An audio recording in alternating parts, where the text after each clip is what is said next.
Le 1er décembre 2013, l'ONU-SIDA a lancé, lors de la Journée mondiale du SIDA, la campagne Zéro discrimination et a instauré la célébration de la journée de la lutte contre la discrimination au 1er mars.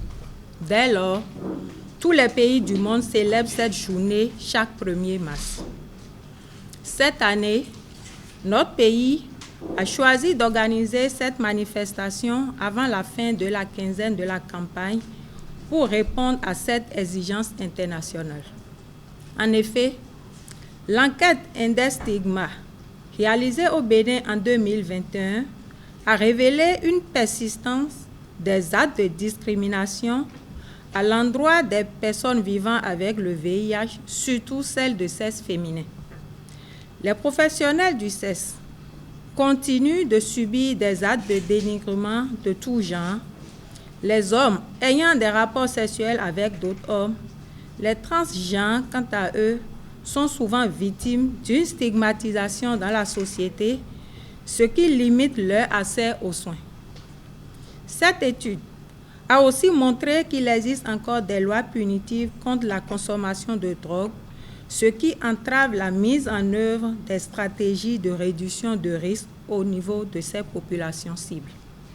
Honorables invités, Mesdames et Messieurs, la commémoration de cette journée devrait nous rappeler les engagements pris en tant que décideurs, acteurs et partenaires techniques et financiers.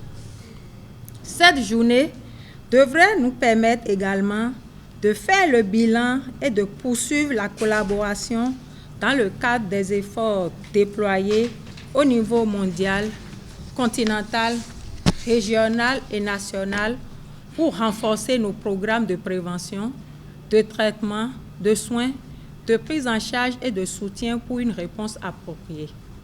C'est ce qui justifie toute la pertinence de l'organisation de cette campagne Zéro discrimination au Bénin dans le cadre de la quinzaine de la Journée mondiale Zéro discrimination. Ces situations de discrimination, ajoutées à la misère des personnes vivant avec le VIH, représentent des barrières importantes limitant leur participation nécessaire à la dynamique de la lutte, ainsi que leur accès aux services de dépistage et de prise en charge. Il s'agit là des problèmes auxquels le pays doit trouver des solutions adéquates et durables pour répondre au principal objectif de la riposte mondiale, celui de l'accès universel pour une prise en charge globale du VIH-Sida. Honorables invités, de manière générale, la stigmatisation et la discrimination entraînent un recours moindre aux services de prévention du VIH. En outre, les attitudes stigmatisantes vont de pair avec un déni du risque et un recul dans les comportements préventifs.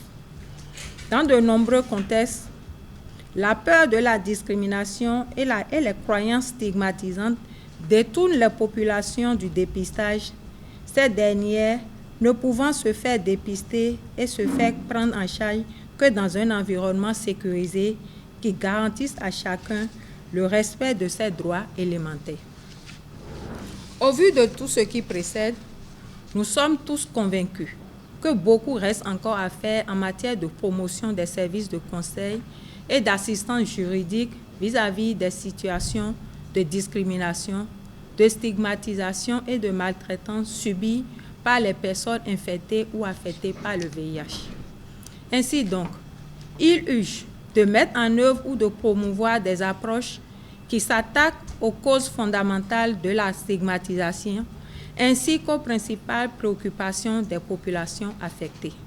C'est ici le lieu d'exprimer publiquement notre profonde gratitude et nos sincères remerciements à tous les partenaires techniques et financiers qui ont apporté leur soutien à notre pays pour la lutte contre cette pandémie du VIH et du sida depuis plusieurs années.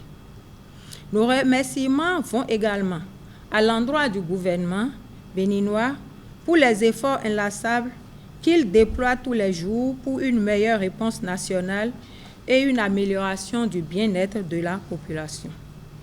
À tous les acteurs, à différents niveaux de la lutte, nous profitons de cette occasion pour solliciter encore votre disponibilité et votre engagement à accompagner le pays dans la mise en œuvre des recommandations de l'enquête Index Stigma et du plan quinquennal droits humains dont le pays s'est doté afin de faire du Bénin une nation où les actes de discrimination, de stigmatisation et autres maltraitances liées au statut sérologique VIH et aux gens sont considérablement réduits. Je souhaite à tous une très belle célébration couronnée de succès. Sur ces mots, je déclare lancer les activités dans le cadre de la journée zéro discrimination au nom du secrétaire exécutif. Avoir le VIH n'est pas une fin en soi. Leur dire, même si vous avez le VIH, on peut vous traiter, vous pouvez vivre dans la société comme n'importe qui.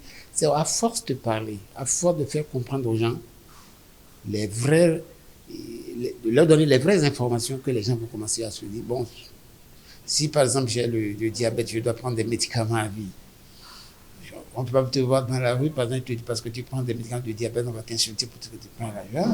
Donc il va falloir qu'on arrive à ce que le VIH ne soit plus porté, vu comme quelque chose de dégradant ou quoi que ce soit. Non, c'est une maladie, et puis une maladie comporte la maladie, on est guéri ou on vit avec, à vie.